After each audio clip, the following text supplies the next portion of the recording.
Disfrutando de la gracia, entonces, es el título de la palabra de hoy. Y justamente hemos venido hablando de este tema porque ha sido muy relevante y muy especial. Hablar de que como cristianos debemos disfrutar de la vida que Dios nos dio. Y hemos pasado de ser los que tenemos algo especial a ser los amargados, a ser los que nadie quiere tener cerca, a ser la luz escondida, a ser la vela que se mete debajo de la canasta, porque nadie quiere disfrutar con un cristiano. Y es porque hemos tomado la vida cristiana como algo de juzgamientos, algo de prohibiciones. Y realmente encontramos el domingo pasado que Jesús nos hablaba que Él había traído vida y vida en abundancia. Y entonces entendíamos que esa vida en abundancia es para usted y para mí. Y una vida en abundancia no es llena de prohibiciones, no es llena de leyes, no es llena de limitantes. Es una vida donde podemos gozarla en la presencia del Señor. Y justamente entonces hoy el Señor nos trae algo y me ha estado hablando, y es disfrutar de la gracia que Él nos permite tener. Y vamos a abrir nuestras Biblias en Juan capítulo 1 versículo 14.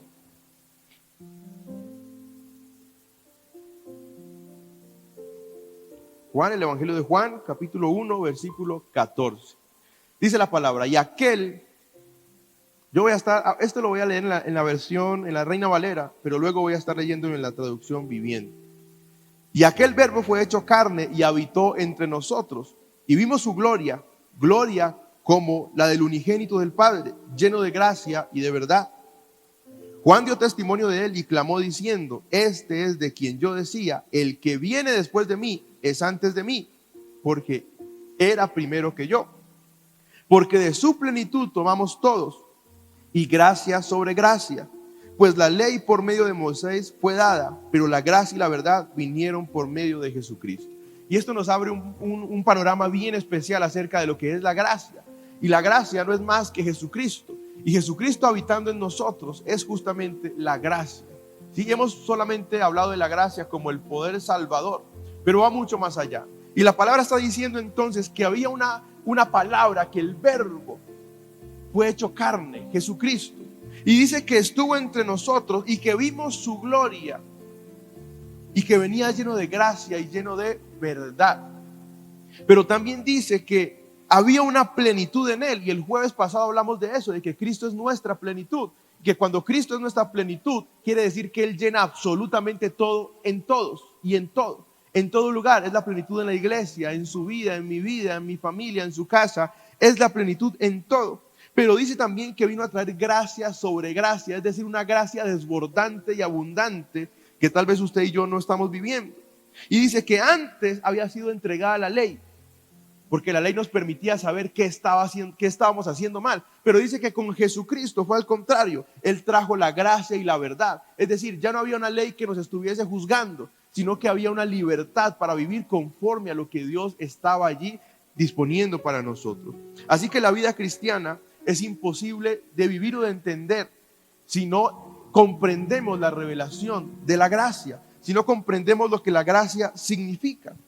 Y sabe que el término gracia, tanto en el hebreo como en el griego, conlleva a varias ideas importantes. Nos habla entonces de favor, de beneficio, de libertad, de bondad, de regalo, e incluso muchos han dicho que es un regalo inmerecido, pero eso ya lo hablamos también. La gracia no es un regalo inmerecido. La gracia es lo que usted y yo más merecemos porque alguien pagó el precio. No fue algo que hicieron así por hacerlo. Jesucristo pagó a precio de sangre y nos hizo merecedores de su gracia. Por eso la iglesia no ha disfrutado de la gracia, porque nos dijeron es un regalo inmerecido. Y como la iglesia por años se ha encargado de decir que somos pecadores y no hijos de Dios, usted y yo tenemos que quitarnos el concepto. Usted y yo ya no somos pecadores porque Cristo nos limpió. Si fuésemos pecadores estaríamos condenados, condenación eterna. Pero Cristo dijo no, abundó la gracia y yo traje la gracia, dice Jesús. Y como yo traje la gracia, ustedes ya no son pecadores, ustedes fueron ligados a mí, por eso ahora son hijos. Y eso tiene que ver con la gracia. Y va a ser imposible vivir la vida de hijos si no entendemos la revelación de la gracia, si no entendemos lo que la gracia contiene. Y la gracia es mucho más que solamente decir yo soy salvo. No, la gracia es poder vivir la vida en abundancia que Jesucristo quería o quiere tener para nosotros. Así que hay algo muy especial en el Salmo 139. Salmo 139, creo que es versículo 7, no sé, usted me ayuda. Salmo 139, versículo 7. Allí David está diciendo: ¿a dónde huiré de tu presencia? Cambie presencia por gracia. ¿A dónde huiré de tu gracia?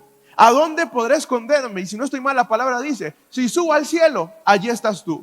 Si voy a las profundidades de la tierra, allí estás tú. Y entonces nos está diciendo que la gracia del Señor llena absolutamente toda la tierra con toda su plenitud, y que no hay un lugar donde podamos huir sin que la gracia del Señor nos tome, sin que la gracia del Señor sea parte nuestra. Ahora, es tremendo, porque la gracia del Señor no es solamente para los hijos de Dios. Nosotros la disfrutamos, pero la gracia del Señor entonces dice: ¿a dónde puedo ir? A ningún lado. La gracia del Señor llena toda la tierra, porque Cristo murió por toda la humanidad. Muchos no le han aceptado, muchos jamás le aceptaron, pero usted y yo sí lo aceptamos. Por eso honramos la salvación y por eso disfrutamos de la gracia, porque a nosotros fue entregada. Así que no hay un lugar donde podamos huir, no hay un lugar donde podamos estar, que nos podamos esconder del Señor y de la gracia que Él tiene para nosotros. Por eso me parece increíble que aún en las iglesias se esté hablando solamente del pecado y del pecado, quitándonos la vida en abundancia que el Señor quiso darnos y quitándonos cosas tan importantes como estas. La iglesia debe hablar más de la gracia y menos del pecado. La iglesia debe hablar más de la vida abundante que el Señor quiere y menos del pecado, porque usted y yo ya sabemos que es pecado. Eso lo he repetido 1000 veces. Usted y yo ya sabemos qué tenemos que hacer y qué no tenemos que hacer. Usted ya sabe que si está noviado, mucho cuidado con fornicar. Usted ya sabe que si está casado, mucho cuidado con adulterar. Usted ya sabe que el homosexualismo está mal a los ojos de Dios, igual que robar, igual que mentir. Y entonces usted y yo ya sabemos eso. Nos quedamos con eso, pero nos ha faltado poder disfrutar de la gracia que el Señor ha querido desbordar sobre nosotros. Así que una de las cosas que más nos ha impedido disfrutar de la gracia es porque hemos creído que la gracia es solamente el poder de Dios para salvarnos e irnos al cielo nomás. Pero recordemos el domingo pasado, hace 15 u 8 días, donde hablábamos de Juan 10:10, y él decía: el ladrón vino a matar, robar y destruir. Y descubríamos que el ladrón no era Satanás, sino la religión, porque él venía hablándole a los fariseos. Y entonces decíamos: la religión vino a matar, robar y destruir, pero yo vine a que tengan vida y la tengan en abundancia. Y allí entonces es donde la gracia del Señor toma fuerza en nosotros. Y hemos creído que la gracia entonces solamente es: sí, yo soy salvo por gracia. Y aún hablamos de Efesios, sí, porque pastor, la palabra dice que no es por obra, sino por gracia. Sí, eso está muy bien. Usted y yo no tenemos parte en la salvación, fue un regalo de Dios que Él pagó, no fue algo inmerecido. Allí no, pagó y nos la entregó.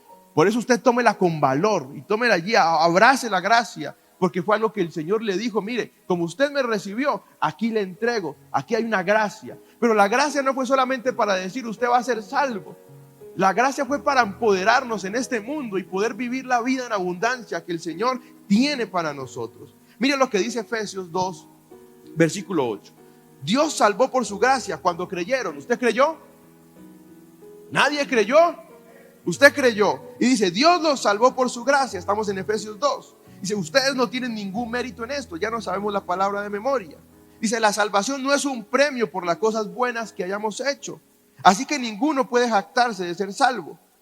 Y ¿sabe qué pasa? Durante muchos años hemos utilizado la gracia del Señor no como el vehículo de nuestra salvación, sino como el vehículo para poder pecar sin que nada nos pase.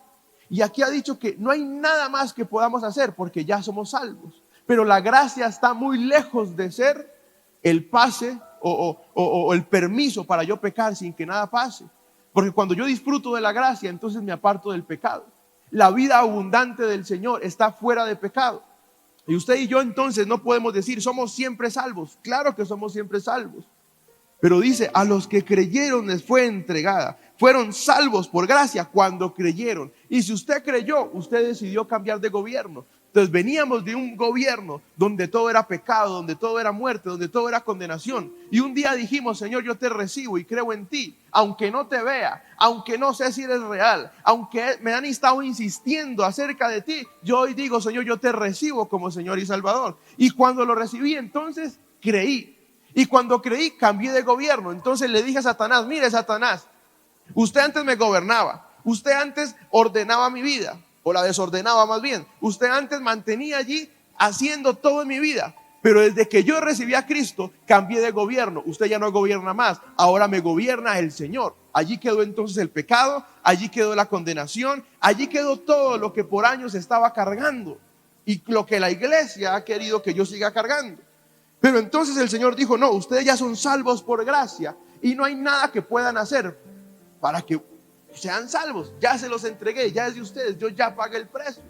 Y hemos creído por años entonces que tenemos que seguir haciendo para que la salvación se active. Y entonces vemos iglesias con un activismo, no para evangelizar, sino para hacer y hacer y hacer sin ningún fruto. Ojalá hiciéramos para evangelizar, ¿dónde estaríamos? Pero estamos haciendo y haciendo y haciendo, por ejemplo, para que un servicio salga espectacular. O hacemos y hacemos y hacemos y nos metemos en toda la parte estructural y en toda la parte que no tiene que ver nada con la salvación. Y hemos querido hacer y hacer y hacer y hacer sin mirar más allá de lo que la gracia tiene. Así que el Señor dijo, no hay nada más que puedan hacer. Ustedes ya son salvos. Ya es de ustedes. Así que no hay nada más. No diga, yo tengo que entonces darle más regalitos a los pobres. Tengo que entonces, tengo que comprar más mercados. Tengo que, no sé, ser más bueno. Porque no es si usted es bueno o usted es malo. No es si usted tiene un buen genio o tiene un mal genio. El Señor dice, usted ya es salvo. No es más. Porque usted decidió apartarse del pecado que le gobernaba y decidió entregarme la vida suya a mí. Pastor, pero estoy pecando, estoy cayendo. Claro, eso hace parte también de la gracia. No porque me permita pecar, no, en la gracia peco, me arrepiento, cambio de conducta y puedo volver a continuar sabiendo que sigo siendo salvo y sabiendo que puedo seguir disfrutando de la vida en abundancia. Pero ¿qué ha hecho la religión? ¿Alguien pecó? Condenémoslo. Ojalá lo pudiésemos crucificar y lo crucificaríamos. Alguien falló, vamos a caerle con toda. Y entonces citan pasajes que nada tienen que ver con Dios. Pasajes, por ejemplo, donde dicen que tenemos que alejarnos de los pecadores. Teníamos que comprar una isla e irnos de este mundo. Y cuando estemos allá nos matamos entre nosotros mismos, porque tampoco funcionaría. Y entonces le dejamos de hablar a la gente. Y entonces sentamos a la gente porque les queríamos mostrar que eran inservibles porque pecaron y queríamos avergonzarlos frente a todo el mundo. ¿Sabe quién es el único que avergüenza? Satanás. El Señor no avergüenza, porque el Señor quiere por su gracia que la disfrutemos en una vida abundante. Y entonces cuando yo entiendo la gracia, vivo mi vida abundante, que cuando yo fallo, entonces no lo cubro, porque eso hace la religión. Me toca cubrir el pecado para que nadie se dé cuenta, porque si se dan cuenta me sientan, me disciplinan, la tal disciplina que por muchos años ha estado en la iglesia. Y entonces como me disciplinan, todo el mundo se da cuenta y entonces me dejan de hablar, me dejan de querer y me dejan de amar. No, el Señor dice, no es así. Por la gracia, usted falló, entonces tranquilo, el Señor lo levanta. Y por la misma gracia nosotros podemos entrar en arrepentimiento. Y el arrepentimiento también lo hemos visto mal delante de Dios en la iglesia. Porque el arrepentimiento que ha sido, que cuando yo como pastor se me dé la gana de decir que usted ya está libre, entonces ya yo lo dejo servir otra vez y entonces ya se arrepintió. Eso no es el arrepentimiento. O entonces me pongo a llorar y lloro inconsolablemente y entonces yo digo, ay, qué pesar, está tan arrepentido, dejémoslo servir otra vez. No, eso no es arrepentimiento. Arrepentimiento es que lo que me estaba llevando a pecado, yo digo, ya no lo vuelvo a hacer, porque entiendo que está mal. Y entonces me aparto de todo lo que me estaba llevando a pecar. Y entonces comienzo a meterme más con Dios para que los deseos internos míos, como dice la palabra, que la tentación viene de nuestros propios deseos. Entonces me meto más con Dios para que esos propios deseos no tomen más fuerza. Y digo, Señor, perdóname porque caí, perdóname porque te fallé. Pero yo decido alejarme, decido apartarme de lo que me hizo caer. Y el Señor dice que si el justo cae, Él vuelve y lo levanta. Eso es la gracia. Eso es vivir la abundancia del evangelio.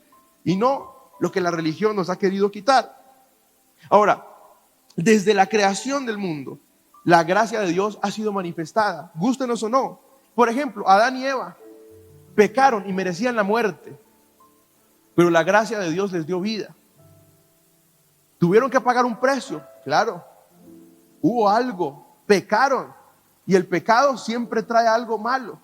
¿Tuvieron que pagar un precio? Claro que sí, fueron expulsados. Pero aunque merecían la muerte, el Señor les dio vida. Abraham, siendo pagano, idólatra, creyó y su fe le fue contada por justicia, por ejemplo. ¿Cómo que Abraham fue idólatra? Claro, usted puede revisar en Josué, cuando Josué está diciendo, mire, y allá al otro lado del río, allí idolatran, tienen otros dioses. Y dice, pero Abraham miró a Dios y creyó, es decir, él estaba allá.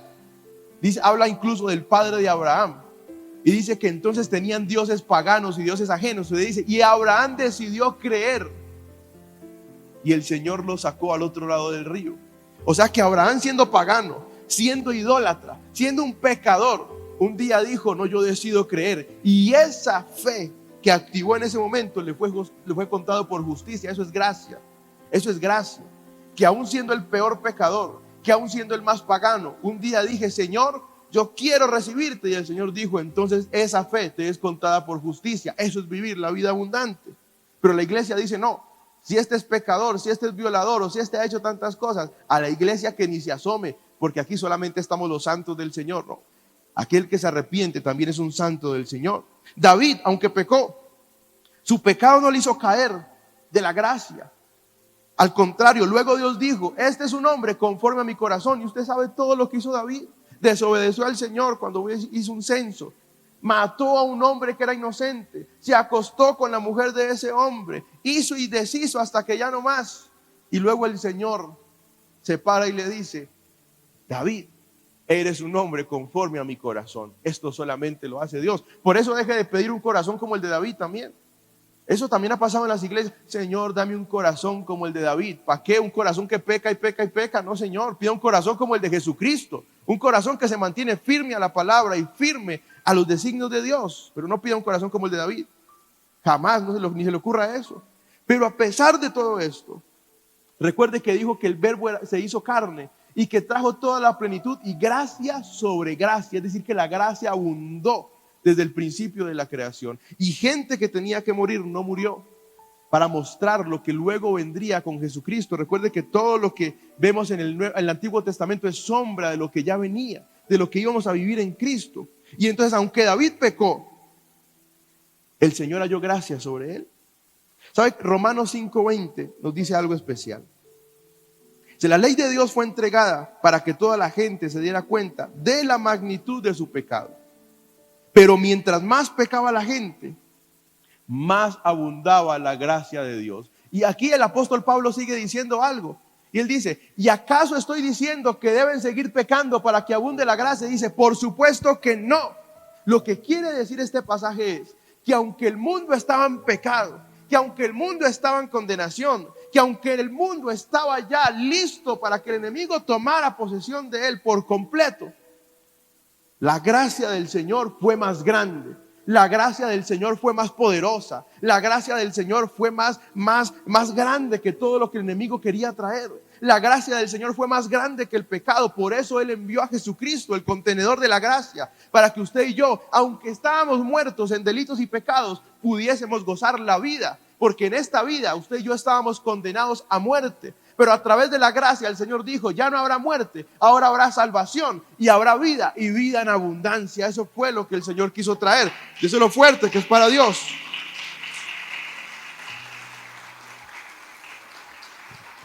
Así que, ¿qué quiere decir esto? Que no hay pecado, no hay circunstancia, ni siquiera hay diablo que pueda impedir la manifestación de la gracia de Dios. Solo nosotros mismos.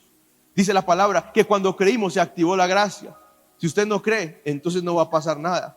Pero déjeme decirle hoy que no hay pecado, ni circunstancia, ni diablo, ni ningún demonio, ni ninguna potestad, ni nada que pueda impedir la manifestación de la gracia de Dios. Porque la gracia de Dios puede cambiar al pecador más fuerte o la situación más adversa en algo positivo. Puede transformarnos por completo. ¿Sabe que la palabra nos dice que incluso, allá en Primera de Pedro dice, incluso los profetas hablaban de esa gracia y se preguntaban los unos a los otros que qué iba a pasar con esa salvación inmerecida?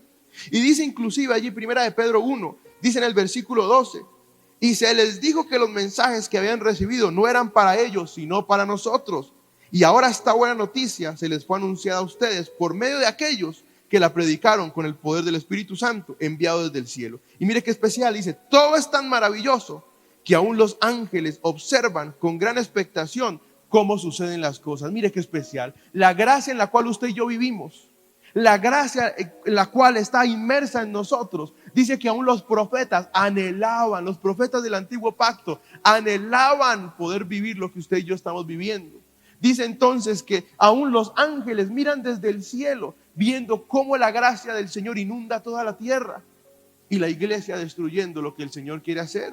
Por eso usted y yo o vivimos en la gracia o vivimos en la ley. Hay iglesias que les encanta vivir en la ley, está bien, problema de ellos, allá ellos que se entiendan con Dios. Pero esta iglesia vive en la gracia del Señor, y usted y yo tenemos que vivir en la gracia del Señor. Así que hoy tenemos que tomar una decisión: o vivimos en la gracia o vivimos en la ley. ¿Qué es vivir en la ley?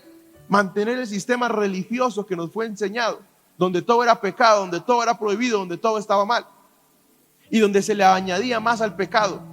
Eso es vivir en la ley. O vivimos en la gracia, que es una vida abundante, donde disfrutamos de lo que el Señor puso delante de nosotros en esta vida. Mire, usted y yo podemos disfrutar de la vida que el Señor nos dio. Simplemente no hagamos lo que al Señor no le gusta, pero el resto disfrutemos de ello. Disfrutemos, seamos gente que disfruta de la gracia en la cual vivimos. Y quiero hablarle de tres cosas para ir terminando. La gracia de Dios nos permite vivir tres cosas importantes. Número uno, la gracia nos saca de toda condenación. Romanos 8:33 dice: ¿quién se atreve a acusarnos a nosotros, a quienes Dios ha elegido para sí? ¿Quién se atreve a acusarnos? Usted pasó por algún problema, tuvo alguna dificultad, de pronto cayó, de pronto dejó de servir, de pronto se enfrió un poquitico. La palabra está diciendo: ¿y quién se atreve a acusarnos? Nadie, porque Dios mismo nos puso en la relación correcta con Él. Usted y yo estábamos muertos en delitos y pecados, y cuando creímos, la gracia del Señor nos volvió a poner en el camino correcto. Y dice el versículo 34, entonces, ¿quién nos condenará? Nadie, porque Cristo Jesús murió por nosotros y resucitó por nosotros, y está sentado en lugar de honor a la derecha de Dios, y escuche bien, e intercede por nosotros. O sea que hay un abogado allí peleando por nosotros, que en todo momento sabe lo que estamos haciendo, sabe nuestras dificultades, saben que somos débiles, pero está intercediendo por nosotros. Número dos, la gracia nos libera del temor. Usted y yo no podemos vivir atemorizados, no podemos seguir viviendo en esa angustia, en esa depresión, en esa ansiedad. Tenemos que salir de ese estado. Dice en Lucas 1:30 que entonces el ángel le dijo a María: no temas, porque has hallado gracia delante del Señor. Y yo hoy te digo: no temas, no más angustia, no más dolor, no más opresión, porque también has hallado gracia delante del Señor. La gracia del Señor está en ti, y no hay dolor, no hay angustia, no hay circunstancia, no hay pecado que pueda separarte de lo que Dios ya hizo. Y hemos creído que cuando estamos de pronto caminando mal, el Señor nos va a condenar o el Señor no nos va a bendecir. Y hoy el Señor le dice: no temas, porque has hallado gracia delante de mí. El Señor nos mira y dice: no veo a Mauricio, no veo a John, no veo a Luz, estoy viendo la gracia del Señor que abunda en ti. Eso es lo que está diciendo el Señor. Así que no temamos, porque la gracia nos libera de todo temor. Y número tres, la gracia nos da todo. ¿Y qué es todo? Todo. Romanos 8:32 dice: y si Dios no se guardó ni a su propio Hijo, sino que lo entregó todo por nosotros, ¿no nos dará también todo lo demás? Esta necesidad, la gracia del Señor nos da todo. ¿Quiere ser prosperado? La gracia del Señor nos prospera. Hace falta, hay gente que me: pastor, me siento como vacío. Pero no está vacío, porque Cristo está en usted. Cristo abunda en usted. Hace unos días recibí una llamada, alguien me dijo: pastor, necesito una liberación. ¿Usted por qué cree que aquí yo no hago liberaciones de nada de esto? Hay gente que la necesita, y si se necesita se hace. Pero aquí quitamos eso. ¿Usted no se acuerda de la iglesia hace un año atrás? Que cada servicio la gente era aquí y la gente se caía y lloraba, y había gente que ni siquiera uno tocaba o nada, y ya la estaban cayéndose, ni estaban convulsionando, echaban baba. Una vez me gané una patada en la cabeza también. Pasaba de todo. ¿Usted se acuerda de eso? Y eso me ponía a analizar y yo decía, pero ¿será que esto es el evangelio? Y no es que esté mal, hay momentos de momentos. El Espíritu de Dios se mueve como Él quiere. Y si hay un momento donde Él se quiere mover así, pues se moverá. Pero no todos los servicios. Y entonces encontrábamos gente siendo libre de todo demonio. Demonios que hasta la gente se inventa y son libres de ellos mismos. Y que el demonio de esto, el demonio de aquello, el espíritu de esto, el espíritu de aquello, y uno saque demonios, saque demonios, saque demonios. Y a los 8 días la gente en el mismo pecado y peor. Entonces, ¿tenían algún demonio? El demonio eran ellos mismos, que no eran capaces de decidir el vivir una vida en abundancia, el vivir una vida bajo la gracia del Señor. Y entonces nos dimos cuenta que tanta expulsión de demonios no servía para nada. Y entonces nos dimos cuenta que tanto show no servía para nada. Que lo único que sirve es vivir la vida bajo la gracia del Señor, entendiendo la palabra, caminando en la palabra, viviendo la vida abundante, siendo verdaderos creyentes y gozándonos en la vida que el Señor tiene para nosotros. Y entendiendo que por la gracia no tenemos temor, que por la gracia somos libres de toda condenación y que la gracia nos da absolutamente todo. Esa es la gracia del Señor. Y entonces les estaba diciendo que alguien me llamó y me dijo, pastor, necesito una liberación, y me contó toda la vida. Y yo le dije, mire, lo que usted necesita es tomar una decisión. Si sabe que está haciendo cosas que no le agradan a Dios, ¿por qué no deja de hacerlas? Y entonces yo tengo que ir a orar por usted, como imponiendo allí algo para que usted por oración deje de hacer lo que le gusta hacer. Usted tiene que tomar una decisión y alejarse del pecado. Y yo le digo lo mismo, si está fallando delante de Dios, tome una decisión que lo aparte del pecado y lo acerque más a Dios. Si por mucho tiempo se ha sentido condenado, se ha sentido menospreciado, se ha sentido señalado, también tome una decisión de vivir en la gracia del Señor, donde no hay condenación, donde no hay señalamiento, donde no hay juzgamiento, donde ya sabemos que es pecado, pero donde también tomamos todo lo que el Señor tiene para entregarnos. Así que yo espero no una iglesia religiosa que se está perdiendo de los placeres de la vida, sino una iglesia que disfruta lo que el Señor puso delante de nosotros. Ha trabajado y se ha matado, disfrute, váyase de vacaciones. Pastor, hace 20 años que no me voy de vacaciones. Desde que conocí al Señor no he faltado un domingo a la iglesia, religioso. Hasta yo me voy de vacaciones y me olvido de todo. Y si me tengo que ir un domingo, me voy. Y me olvido de todo, ni me conecto, para que vaya sabiendo. Nada. Eso es religión. Y entonces creemos que, como la iglesia nos ha dicho que hay que hacer para poder ser salvos, entonces, pastor, no he faltado ni un domingo. Y el que me dice eso cree que yo le voy a decir, ay, qué bendición. Al contrario, qué horror, ha descuidado su familia, ha descuidado su esposa, ha descuidado su propia vida, no ha disfrutado. Tiene que hacerlo, es la vida en abundancia. Aún nuestros líderes nos dicen, hoy por ejemplo nuestro líder de Ujieres no está. Y él me escribió y me dijo, pastor, ¿será que puedo poner a alguien del equipo? Es que quiero disfrutar con mi familia el día de mañana. Yo le dije, disfrute, pase rico. Si quiere dormir hasta tarde, duerma hasta tarde. Si luego quiere ir a salir a comer, vaya y salga y coma. Esa es la vida abundante del Señor. No es una vida donde hay que estar metidos en la iglesia para ser salvos. El Señor ya nos entregó la salvación. Usted y yo venimos a la iglesia porque reconocemos que somos hijos de Dios, que aquí venimos a adorarle y a alabarle, que nos congregamos porque el Señor dijo, no dejen de congregarse, por eso venimos a la iglesia, que servimos porque queremos que otros se contagien de la gracia maravillosa del Señor, pero no lo hacemos para poder ser salvos. Usted y yo ya somos salvos, gracias, y va a sonar raro, pero gracias a la gracia maravillosa del Señor que depositó a través de Cristo y que ahora usted y yo vivimos en ella. Amén. Yo quiero invitarle a que estemos de pie porque si no me voy emocionando y aquí nos quedamos. Conectamos con el otro servicio.